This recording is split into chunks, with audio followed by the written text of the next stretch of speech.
박범계입니다. 네, 지명을 축하드립니다. 감사합니다. 어제 김영두 재판관 후보자 청문회에서 이미 나왔던 얘기들이고 좀 새로운 얘기를 좀 드려볼까 합니다. 우리 후보자님의 헌법적 역사관이랄까 또 재판관 한번 물어보려고 합니다. 우리 헌법 전문에 3.1운동으로 건립된 대한민국 임시정부의 법통을 계승한다라는 표현이 있습니다. 그렇죠? 네, 헌법 전문의 효력은 헌법의 규범으로서 완전한 효력을 갖고 있지요. 네, 일제 강점 36년을 만약 우리 3.1운동으로 시작해서 상해 임시정부 그리고 끝이 없이 계속되어 왔던 항일 독립투쟁 운동을 정당하게 평가한다면 일제 36년의 불법성은 당연한 논리적 결과이지요. 네. 조금 크게 답을 해주십시오. 알겠습니다. 가까이 대서세요. 네. 근데 일본 법원이 우리 강제징용 피해자들이 일본 법원에 제소한 사건에서 후보자님 그거 아십니까? 일본 법원은 특히 일본 행정법원 판결들이 정부의 입장들을 거의 지지해서 소위 행정소송을 제기하면 인용률이 매우 낮다는 거 아시죠? 네. 반대로 우리는 행정소송을 하면 적어도 50% 이상의 인용률을 보입니다. 그 점도 인용률이 높다고 알고 있습니다. 높고 있습니다. 네. 그런데 일본 법원이 그래서 그런지 일본 정부가 수차례에 걸쳐서 소위 김대중 오부치 선언도 있었지만 그 이후에 역대 총리들이 정말 알지 못하는 그러한 말들 하면서 그 결과인지 모르지만 우리 강제징용 피해자들이 낸 소송에 대해서 일제 36년의 소위 한반도 지배에 대해서 그것은 불법성이 없다라고 봤습니다. 알고 계시죠? 기가 막힌 얘기죠? 고개만 끄덕거리지 그렇습니다. 기가 막힌 얘기. 자, 그러면 이게 일본 정부의 입장인 겁니다. 일본 판결이 그렇게 나왔다 하면 그것이 일본국의 입장인 겁니다. 그래서 이 피해자들이 너무나 이 망연자실해 가지고 우리 법원에 제소를 했습니다. 1, 2심 하급심 법원이 일본식으로 판결을 했습니다만은 2008년으로 기억하는 이명박 정부 때입니다.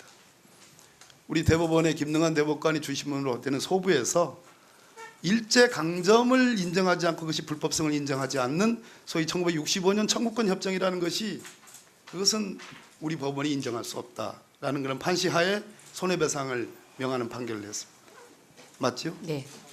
그리고 나서 얼마 뒤에 2018년 우리 대법원 전합체가 13분의 대법관이 심의 토론을 한 결과 2분을 제외하고 나머지 11분이 그 소부 판결을 그대로 인정을 했습니다. 네. 그것도 맞습니다. 네.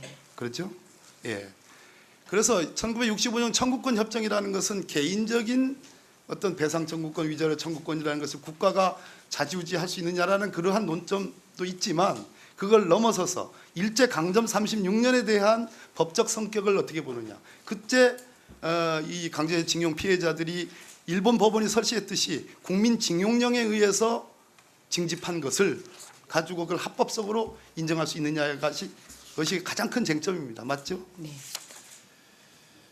어제 일본 문무과학성이 일본 초등학생 아이들이 보는 그 교과서에 독도는 일본의 영토에 대해서 더 나가서 고유 영토이다. 일본 강제징용 피해자들은 강제징용이 아니라 참가다. 지원했다. 심지어 위안부 할머니들에 대해서 그것은 뭐라고 했습니까? 끌려왔다 해서 동원됐다로 표현했습니다. 이 점에 대해서 후보자께서는 어떻게 생각하십니까? 부당하다고 생각합니다. 부당하지요. 네. 후보자께서 저 자리에 서서서 당신의 가족사를 얘기하고 여러 가지 헌법관이라든지 재판관에 대해서 얘기를 할 때 저는 그 결기가 느껴졌습니다. 지금 하신 말씀처럼 부당하지 않습니까? 네. 자, 이명박 정부가 아니죠. 윤석열 정부에서 윤석열 대통령께서 소위 제3자 변제안이라는 걸 내놓고 일본의 마이니치 신문인가 뭐 요미우리 신문이네요. 요미우리 신문과 인터뷰에서 일본 기업에 대한 구상, 일본 정부에 대한 구상은 없다라고 단정을 했습니다. 정당합니까? 그 부분은 이제 정부의 외교적 관계에 대한 행위여서 제가 후보자 입장에서 어떤 의견 표명 드리는 것이 적절하지 않다는 생각이 듭니다. 판단은 갖고 계시죠. 네, 제 마음속에 생각은 있습니다. 우리 민법 469조가 당사자의 의사표시로 원칙은 있습니다. 제3자 변제가 가능합니다. 그러나 예외적으로 당사자의 의사표시로 제3자 변제를 허용하지 않을 때는 안 되게 되어 있습니다. 네, 제3자 변제라는 것이 가해기업이 아닌 가해자가 아닌 대한민국 기업들입니다. 포항제철 포함해서.